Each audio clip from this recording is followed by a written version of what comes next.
నమస్తే అండి. మీ పేరు? మల్లయ్య. ఎస్ మల్లయ్య. మళ్ళీ ఎన్ని పథకాలు పెట్టారు రైతులకు అనేసి. రుణమాఫీలు జరుగుతున్నాయి అంటున్నారు. అండ్ నష్టపరిహారమైనా ఇస్తాం అంటున్నారు.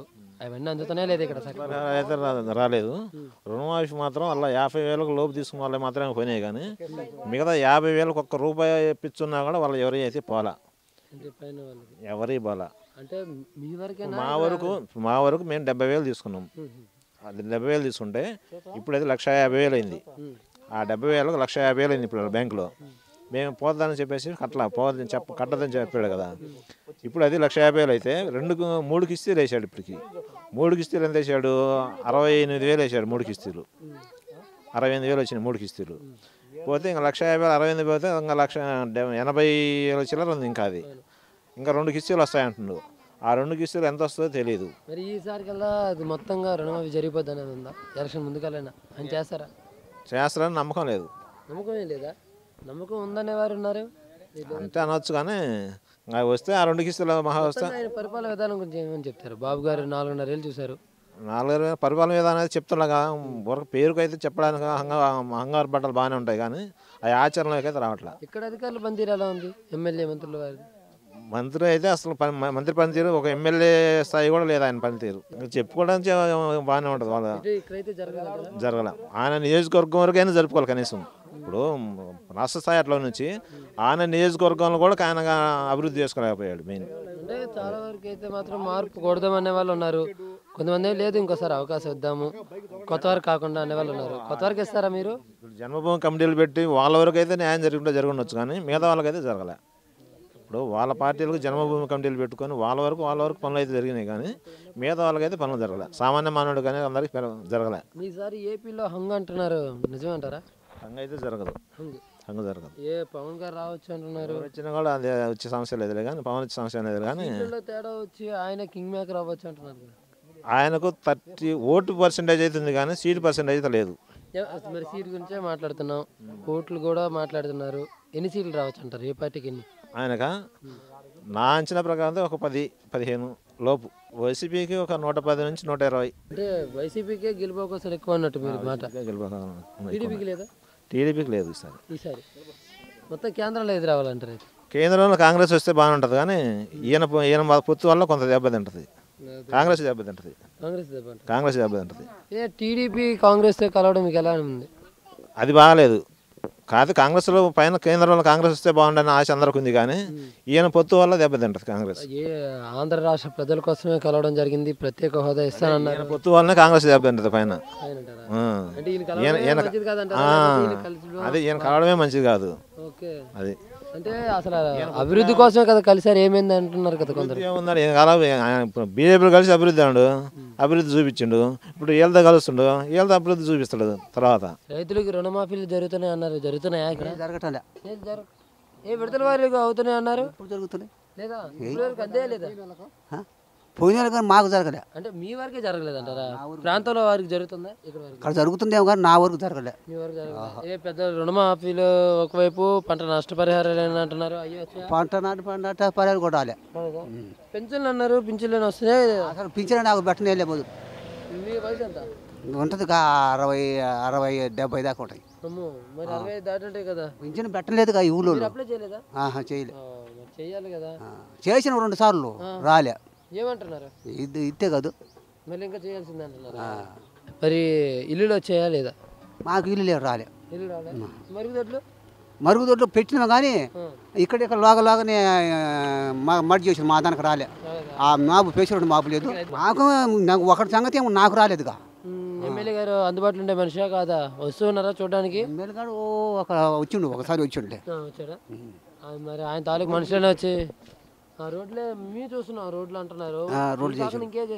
రోడ్లు, నీళ్లు, కరెంట్ అయినా సరే కరెంట్ కూడా వస్తుంది. వీధి లైట్లు వేసారా? లైట్లు కూడా వేసిండు. బజార్ ఇప్పుడు ప్రజలు ఈయనకి అవకాశం ఇద్దాం అంటున్నారా, కొత్త వారికి ఇద్దాం అంటారా? ప్రజలు ఇంకోసారి కూడా ఈయనకి అవకాశం ఇద్దాం అంటారా, కొత్త వారికి ఇద్దాం అంటున్నారా? అవకాశమా? అవకాశం వాళ్ళు ఇష్టం కదా, మనం చెప్పేది కాదు. ఎవరు బుద్ధి పెట్టిన వాళ్ళకి వేసుకుంటారు. మీరేమంటారు? మరి ఇక్కడ టీడీపీయా, వైసీపీయా, జనసేన ఏది బెటర్ అంటారు మనకి? ఇప్పుడు దాకా టీడీపీ బాగానే ఉంది. నీ ఆ సైడ్ వైపు ఉంది. ఎటు అప్పటికి ఇప్పుడు అప్పుడు ఎటుందో తెలియదు. ఇప్పటి వరకు ఎలా ఉంది?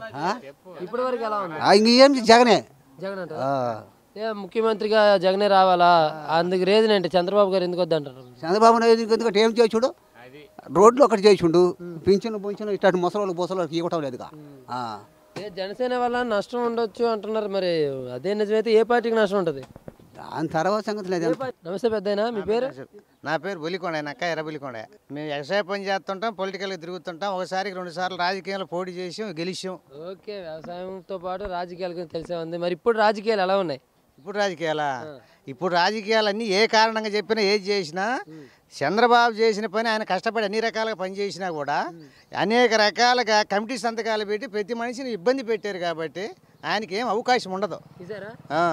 మరి చాలా వరకు చేసి పెట్టారని మాట అయితే మీ నోట వచ్చింది. చేశారు. ఇప్పుడు మా నియోజకవర్గానికి మంత్రి గారు ఇప్పుడు మాకు 3 సార్లు పెట్టి టీడీపీ, నేను ఎప్పుడు టీడీపీ నాయకుడిని. మేము ఈ లోకల్కి వచ్చినప్పుడు ఇక్కడ ఎవరు సెంటర్లో కుర్చీ వేసేవాళ్ళు లేకుంటే నా ఇంటికాడ కూర్చొని టెంట్ వేసి పిచ్చుకోటి పెంచి పంపించా. ఇవాళ ఆయన గారు గెలిపించాం 300 కల్లూరు మెజార్టీ టీడీపీకి. ఈరోజు ఆయన మంత్రి గారు కాబట్టి నియోజకవర్గానికి చేశారు కాదనలా. కానీ ఊర్లలోకి వచ్చే గ్రూపులు పెట్టుకొని దేనికి దానికి సంబంధం లేకుండా చేశారు. అంటే అందరికీ లేదా కొంతమందికి జరుగుతుంది? కొంతమందికి మొత్తంగా మిగిలిన వారికి జరగట్లేదని చెప్తున్నారు. మరి ఇది ఎక్కడ లోపం అంటారు? ఎక్కడ లోపం ఇది? ఇక్కడ మాకు సోదరులకి మాకు ఇరగపోరాటం. నేను ఎప్పుడు టీడీపీ నాయకుడిని. నేను టీడీపీ వాళ్ళ చేసి కూడా మొన్న మా కుటుంబదారు నిలబడ్డందుకు నేను చేసి పక్కన చేసినందుకు అనేక రకాల చిత్రహింసలు పెట్టి ఏ కారణం ఒక పని చింతాకంత పని మాకు గాల. ఎన్నో పథకాలు ఉన్నాయి, అవేనా వస్తున్నాయి? ఏ పథకాలు వచ్చినాయి మాకు? ఏం వచ్చినాయి చెప్పు. రుణమాఫీ 2 సంవత్సరానికి ఎంతో కానీ జరుగుతుంది కాదనలా. మేము అది జరుగుతున్నాయి. నష్టపరిహారాలు ఏం లేవు. ఇక్కడ మామూలు గ్రూపుల ప్రకారంగా ఏ వర్గానికి ఆ వర్గాన్ని పంచితే ఏ వర్గానికి ఎన్ని బిల్డింగ్లు తేల్చండి ఒకసారి. అభివృద్ధి ఏం జరిగినట్టు మాకేం లేదే. మాకు రోడ్లు వేసారు. ఇప్పుడు ఈ రోడ్డు వేసారు, సిమెంట్ రోడ్డు వేసారు. అక్కడ మొత్తం మెయిన్ బజార్లో ఉంటే ఒక 50 మీటర్లు చదువుమారు దానికి వేయలేదు.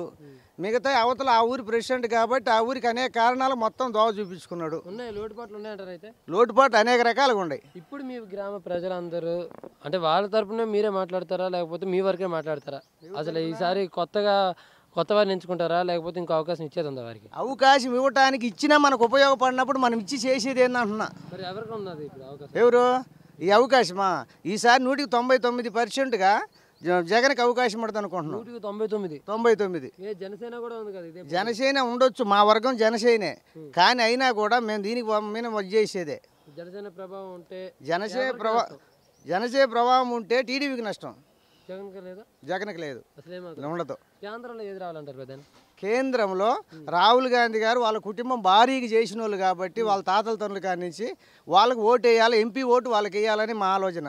ఓకే, ఇంకో వైపు అయితే కేసీఆర్ గారు ఇక్కడ పోటీ అంటున్నారు. మరి ఏపీలో పోటీ చేస్తారు? ఆయన పోటీ చేసిన ఇక్కడ ఓట్లు వేయరయ్యా. ఎందుకు వేయాలి ఆయనకు? వాళ్ళకి కావచ్చు, వాళ్ళ నాయకుడు వాళ్ళకి కావచ్చు. మన నాయకులు బాగొట్టుకుని ఆయనకేంటి మనకు అవసరమా? అంటే ఆయన వెనకాల ఏదో సపోర్ట్ లేకపోతే ఆయన ఎందుకు ఇక్కడ పోటీ చేస్తానని అంటారు? సపోర్ట్ ఉండకాడు తెలుసుకోమని ఎక్కడెక్కడ చేస్తాడు, ఏమేం చేస్తాడు చూద్దాం. ఇక్కడ పోనీ ఒకవేళ పోటీలోనే ఓట్లు అయితే రారని అంటున్నారు. ఒకవేళ ఇక్కడ పార్టీకి దేనికైనా సపోర్ట్ ఇచ్చేది ఉందా కేసీఆర్ గారు? ఎవరు? ఆయన పెద్ద నాయకుడు కాబట్టి ఎవరికి ఇస్తారు, ఏం చేస్తారు అనేది మనకు తెలియదు. ఒకవేళ ఇస్తే ఆయన ఊరికి ఇప్పుడు ఏ కారణంగా పోతాడో ఇప్పుడు నాయకులు పెద్ద నాయకులు ఏం మాట్లాడుతున్నారో అర్థం కాదు. రేపు ఆయన ఏం జరిగిద్దో మనకెక్కడ తెలిసిద్ది. అంటే చంద్రబాబు నాయుడు గారికి రిటర్న్ గిఫ్ట్ ఇస్తా అన్నారు కదా? ఎవరు రిటర్న్ గిఫ్ట్? వాళ్ళిద్దరికి ఇప్పుడు సౌతులు పొట్టారంటే వాళ్ళకి రిటర్న్ పెట్టేది అదేంది? ఆ కారణం ఏంది? మరి ప్రతి మనిషిని పిచ్చోళ్ళని చేసేటగా ఓటర్స్ వీళ్ళకి కూడా ఇప్పుడు ప్రజాప్రతినిధి అందరికి హక్కు ఉంటుంది. నా పేరు వెంకటేశ్వర. మరి ఎన్నాళ్ళ నుంచి చూసింది వేరు, ఈ 4.5 ఏళ్ళ పరిపాలనలో వేరు అంటున్నారు. నిజమేనా? అభివృద్ధి అనేది జరిగిందా లేదంటారు? జరగల. ఏం జరగల. అసలు ఏవైనా సరే, రోడ్లు అయినా సరే, ఏదైనా ఇక్కడ నుంచి నువ్వు ఎనంబల్లా పోయి నీకు అర్థమైంది ఏం జరిగింది బండి వేసుకొని పోతే. అసలు ఇక్కడ పట్టించుకునేది నాదుడే లేదంటారా లేకపోతే దీని వరకు ఎవరు చూడలేదంటారా? సోమవారం రోజు కానీ బండి వస్తే నువ్వు బైక్ వేసుకొని నీకు అర్థమైంది. నీకైనా చంద్రబాబుకైనా ఎవరికైనా అర్థమైంది. మరి ఇక్కడ వారు ఏమంటున్నారు మొత్తంగా ఆయన పరిపాలన విధానం మీద? ఏమంటున్నారు? ఈ వరకు పట్టించుకోలేదన్నా? అసలు ఆయన ఏ ఊరు పట్టించుకోలేదంట? మాకు అభివృద్ధి రూట్ అనేది మాకు అభివృద్ధి జరగల. మామూలు రూట్లు ఎక్కడ పోతా ఇక్కడ అధికారులు ఈ 4.5 ప్రభుత్వంలో ఏ రోడ్డుకు పోతే ఒక బొచ్చ మట్టుకోవాలి. ఇదే రోడ్డుకు 100 డిప్పులు ఇక్కడ పాలపోలు పోపించుకున్నారు డబ్బులు పెట్టి. మీరా? మేము కాదు పాలపూలు పోపించుకున్నారు రోడ్డు పోయే మార్గం లేక సొంత డబ్బులు పెట్టి రోడ్డు పోసుకున్నారు అంటే అధికారులు రెస్పాండింగ్ లేదా లేకనే పోసుకుంది సొంత డబ్బులు పెట్టి మరి వీళ్ళైతే మాత్రం అధికారుల వరకు తీసుకెళ్లాల్సిన బాధ్యత అయితే వాళ్ళు తీసుకెళ్లారు వీళ్ళు ఎక్కడ చెప్పారు అందరూ చెప్పారు వచ్చిపోయారు చూసుకొని పోయారు మీరు కూడా వెళ్ళి చూసుకోండి మట్టి పోసింది రెస్పాండ్ లేదా వాళ్ళ దగ్గర ఏం లేదు ఈ రోడ్డు మరి ఇప్పుడు ప్రాంత ప్రజలు ఏమంటున్నారు మీ తరపు నుంచి మీ ఇంట్లో వాళ్ళైనా సరే మీ ఊరు ప్రజలు ఏం ఆలోచిస్తున్నారు జరగలేదని ఆలోచిస్తారు ఇంతవరకే ఉంటుంది ఇక్కడ ఇంతవరకేనా మరి జనసేన అంటారా లేకపోతే వైసీపీ అంటారా వైసీపీకే ఉంటుంది వైసీపీనా 90% ఆయనకే ఉంది ఇప్పుడు 90%.